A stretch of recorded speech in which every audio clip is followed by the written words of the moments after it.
আমরা আগে ভাবতাম কিয়ামতের কি দরকার ছিল, আল্লাহ পাক কেন যে এত কষ্ট, না কিয়ামতে মানুষের এত কষ্ট হবে, আল্লাহ পাক যে কেন এরকম করলেন। তো এখন মনে হয় যে কিয়ামতের দিনের দরকার ছিল। কিয়ামতের দিনটা না থাকতো তাহলে কোনো জালেমের বিচার হতো না। দুনিয়াতে যত জালেম পার পেয়ে গেছে এদের কোনো বিচার হতো না, আর দুনিয়াতে যত মাজলুম আজকে নিপীড়িত নির্যাতিত এদের কোনো সমাধান ন্যায় বিচার হতো না যদি কিয়ামতের মাঠ না থাকতো। তবে ওই দিনের জন্য আমরা অপেক্ষা করি, ওই দিন সবকিছুর ফয়সালা হয়ে যাবে ইনশাআল্লাহ আযজা ওয়া জাল্লা। কিভাবে হবে?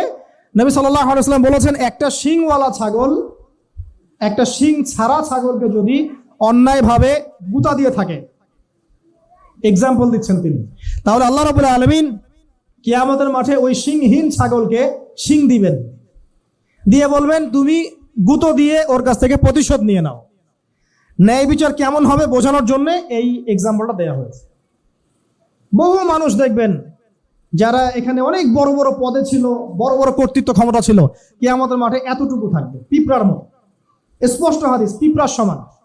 প্রত্যেক অহংকারী মুতাকাব্বির এদেরকে তোলা হবে কালো কালো পিঁপড়ার মতো করে, ঠিক আছে? অনেক মানুষকে তোলা হবে, দেখবেন জাকাত দেয় নাই, সেকা দিয়ে দিয়ে এদিকে গাল পৃষ্ঠদেশ এগুলো সব আগুনে জ্বলছে। অনেককে দেখবেন গলায় সাপ ঝুলছে, অনেকের মাথায় দেখবেন রিলিফের টিন, গম, এইটা ওইটা, যে যা আত্মসাৎ করেছে ওগুলো পিঠে ঘাড়ে, এভাবে ঘুরছে কিয়ামতের মাঠে।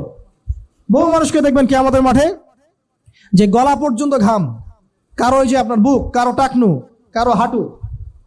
কিয়ামতের মাঠের বিভীষিকাময় অবস্থা, এটা নিয়ে ইনশাল্লাহ আলাদা একটা লেকচার দেয়া যাবে ইনশাল্লাহ।